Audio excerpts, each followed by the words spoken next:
Madison's cruel laughter slices through the kitchen staff. Dishwater, she sneers, shoving aside another Michelin-starred creation.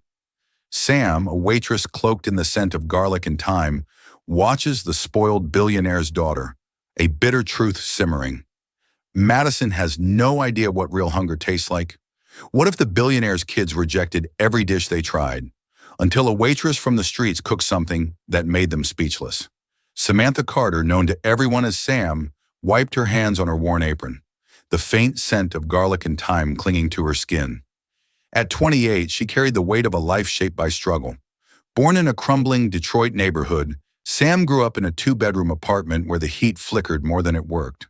Her mother, a single parent, juggled 3 jobs, leaving Sam to care for her younger siblings, Tommy and Leah. Meals were often a patchwork of whatever was left in the pantry.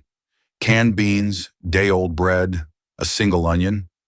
But it was in those moments, standing on a wobbly stool beside her grandmother Esther, that Sam learned to transform scarcity into magic. Esther was a legend in their corner of Detroit. With nothing but a cast-iron skillet and a handful of ingredients, she could craft dishes that made neighbors forget their troubles. "Food ain't just fuel, Sammy," she'd say, her hands steady as she diced onions. "It's love poured out for whoever's at your table." Sam soaked up every lesson: how to coax sweetness from a half-rotten tomato, how to stretch, a single chicken to feed 6. Those nights in the kitchen were her sanctuary, a place where the world's harsh edges softened. Now Sam worked at Lumiere, a high-end restaurant where Detroit's elite dined on caviar and truffle-infused sauces. She was just a waitress, her dreams of becoming a chef buried under bills and family responsibilities. Every night she watched the kitchen's Michelin-starred chefs wield their knives with precision, their plates like works of art. She longed to join them to prove she could do more than carry trays. But life had a way of keeping her in place. Her mother's medical bills, Tommy's college applications, Laya's dance lessons. Sam's dreams could wait. They always had. Across town, Gabriel Walker lived in a world Sam could barely imagine. At 45, he was a titan of industry, his tech empire spanning continents. His penthouse overlooked the Detroit River, its floor toe-sealing windows reflecting a life of unrelenting success. But beneath the polished surface, Gabriel was unraveling. His wife had left years ago, unable to handle the pressure of his world. His children, Madison and Ryan, were all he had left, but they were slipping away, molded by wealth, into versions of themselves he barely recognized. Madison, 19, was a social media influencer with 1 million followers and a wardrobe worth more than most people's homes. Her sharp tongue and flawless exterior masked a restless hunger for something real, though she'd never admit it. Ryan, 16, was a prodigy in his own right, coding apps by 12, but his arrogance outshone his talent. Both were spoiled, entitled, and utterly unaware of the world beyond their bubble. Gabriel loved them fiercely, but he didn't know how to bridge the gap between the man he'd become and the father they needed. The night at Lumiere started like any other. Sam moved through the dining room, balancing trays of wine glasses and dodging the head chef's barked orders. The restaurant was packed, the air humming with the chatter of Detroit's elite. Then the Walker family arrived. Gabriel strode in first, his presence commanding the room. Madison followed, her heels clicking, her phone already out to document the evening. Ryan slouched behind, earbuds in, rolling his eyes at the maitre's greeting. They were seated at the best table, a private booth with a view of the city skyline. The staff buzzed with nervous energy. Everyone knew the Walkers' reputation. Their wealth could make or break a restaurant season, but their impossible standards were legendary. The first course arrived, a delicate scallop ceviche drizzled with yuzu. Madison took one bite and pushed the plate away. "This tastes like dishwater," she said loud enough for nearby tables to turn. Ryan didn't even try his. "Why do people think this place is good?" he muttered, scrolling through his phone. Gabriel's jaw tightened, but he said nothing, his eyes flickering with embarrassment. The second course, a truffle-crusted felt minion, met the same fate. "Overcooked," Madison declared, though she'd barely touched it. Ryan smirked. "They're trying too hard. It's pathetic." The head chef, Marcel, a man with 3 Michelin stars to his name, hovered near the kitchen, his face red with frustration. The waitstaff whispered among themselves, the tension mounting with each rejected dish. Sam watched from the sidelines, her tray heavy with empty plates. She'd seen picky customers before, but this was different. The walkers weren't just critical, they were cruel, their words slicing through the staff like knives. Something stirred in Sam's chest, a mix of anger and defiance. She thought of her grandmother's kitchen, of the neighbors who'd gather around their table, grateful for a warm meal. These kids with their diamond-encrusted watches and sneering lips had no idea what they were dismissing. As the third course, a lavender-infused panna cotta was sent back untouched. Marcel threw up his hands in the kitchen. "They're impossible," he hissed. "What do they want?" "Gold-plated sugar." The manager, desperate, scanned the room for a solution. His eyes landed on Sam, who was clearing a nearby table. "Carter," he called, his voice sharp. "You're up. They're asking for something unique. Do something or we're all screwed." Sam froze. "Me? I'm not a chef. You've been here long enough." "Fake it," he snapped, already turning away. Her heart pounded. This was her chance. But it was also a risk. She wasn't trained, wasn't polished. All she had was what? Esther had taught her, and a fire in her gut that refused to be snuffed out.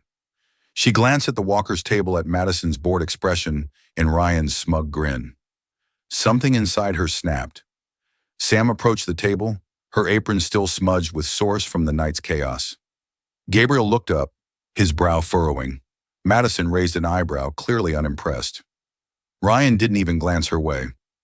"Excuse me," Sam said, her voice steady despite the knot in her stomach. "I heard you're not satisfied with the food. If you'll let me, I'd like to cook something for you." Madison laughed, a sharp cutting sound. "You a waitress?" "What? Are you going to microwave us some leftovers?" Sam's jaw clenched, but she held her ground. "I can make you something worth eating. Give me a chance." Gabriel studied her, his eyes narrowing. He was used to boldness in boardrooms, not dining rooms. There was something in Sam's gaze, raw, unyielding, that intrigued him. "Go ahead," he said finally. "Surprise us." The kitchen was a battlefield, the other chefs glaring as Sam pushed through. She didn't have access to their fancy tools or exotic ingredients. All she had was the day's leftovers. A few wilted herbs, a half-empty jar of roasted tomatoes, some stale bread, and a slab of pork that hadn't made the cut for the main menu. It wasn't much, but it was enough. Sam closed her eyes for a moment, picturing her grandmother's kitchen. She could almost hear Esther's voice. "Make it! Sing, Sammy!" She got to work, her hands moving with a rhythm born of years at the stove. She braised the pork low and slow, coaxing out its richness with a splash of red wine she'd snuck from the bar. The tomatoes became a sauce brightened with a pinch of sugar and a handful of basil. The stale bread transformed into golden croutons, crisp and fragrant. Every move was deliberate, every ingredient chosen with care. This wasn't just a dish, it was a piece of her. When she carried the plates to the walker's table, the dining room fell quiet. The other patrons watched, sensing something extraordinary was unfolding. Sam set the dishes down, braised pork over a bed of creamy polenta topped with roasted tomato sauce and a scattering of croutons. It wasn't flashy, wasn't plated with tweezers or garnished with edible flowers. It was honest, hearty, real. Madison hesitated, her fork hovering. Ryan sniffed the dish, skeptical. Gabriel took the first bite, his expression unreadable. Then Madison and Ryan followed. The room seemed to hold its breath. The flavors hit like a wave. The pork was tender, melting into the polenta's warmth. The sauce was bright yet deep, each bite carrying the memory of summer gardens and family dinners. The croutons added a crunch that grounded the dish, a reminder of resourcefulness in hard times. For the first time that night, the walkers were silent. Madison's eyes widened, her fork moving faster. Ryan, who hadn't stopped scrolling his phone all evening, set it down. Gabriel leaned back, a slow smile spreading across his face. When the plates were empty, Madison spoke first, her voice softer than before. "What is this?" Sam took a breath. "It's my grandmother's recipe. We called it Sunday supper. It's what we made when there wasn't much, but we still wanted to feel full." Gabriel leaned forward, his voice low. "Tell me about her, your grandmother." Sam hesitated, then let the words spill out. She told them about the cramped Detroit apartment, the winters without heat, the nights she and her siblings went to bed hungry. She spoke of Esther, who'd lost everything, but never her ability to create joy with a single pan. She talked about cooking as love, as memory, as a way to hold on to who you are when the world tries to take it away. Madison's eyes glistened, her usual bravado gone. Ryan stared at his empty plate, his fingers tracing the edge. Gabriel listened, his face a mix of awe and shame. He'd built an empire, but he'd forgotten what it meant to build a home. His children, raised in luxury, had never known the kind of connection Sam described. For the first time, he saw how far they drifted. "Sam," Gabriel said, his voice steady but warm, "I'd like you to come work for us as our private chef.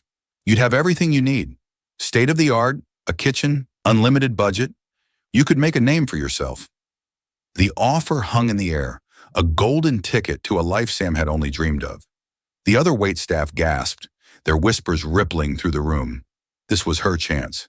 Security for her family, a shot at the career she'd always wanted. But as she looked at Gabriel, at Madison's softened expression and Ryan's quiet awe, she felt a tug in her chest. She thought of her neighborhood, of the kids who'd gather at her mother's table for a hot meal. She thought of Esther, who'd never needed a fancy kitchen to make people feel loved. What would it mean to leave that behind? To step into a world where wealth could drown out the very things that made her cooking special? "I'm honored," Sam said finally, her voice steady. "But I need to think about it. Where I come from, it's not just a place, it's who I am." Gabriel nodded, respecting her hesitation. Madison and Ryan exchanged a glance, their usual arrogance replaced by something new. Admiration. For the first time, they saw someone who didn't need their world to shine. The next week, Sam stood in her mother's kitchen, stirring a pot of Esther's Sunday supper. Tommy and Leah sat at the table, laughing over a board game. The familiar sense of garlic and tomatoes filled the air, grounding her. She'd spent days wrestling with Gabriel's offer, weighing the promise of wealth against the life she'd built. In the end, she called Gabriel and declined, but she didn't close the door entirely. "I want to cook," she told him, "but on my terms. Let me open a place here in my neighborhood, somewhere people like me can come where the food tells our stories." Gabriel didn't hesitate. He funded Sam's dream, a small restaurant called Esther's Table, tucked into the heart of her Detroit neighborhood. It wasn't fancy, but it was hers. The walls were lined with photos of her family, her grandmother's recipes handwritten and framed. The menu was simple, each dish a tribute to the love and resilience that had shaped her. On opening night, the place was packed. Neighbors, old friends, even some of Lumiere's staff filled the tables. Gabriel, Madison, and Ryan came too, sitting at a corner table, no longer the untouchable elite, but guests in Sam's world. Madison took a bite of the same Sunday supper that had changed her that night at Lumiere, and tears welled in her eyes. Ryan, usually glued to his phone, looked around, taking in the laughter and warmth. Gabriel raised a glass to Sam, his smile proud. Sam stood at the kitchen door, watching the scene unfold. She'd done it, not by chasing wealth or fame, but by staying true to the lessons Esther had taught her. Food was love, and love was enough.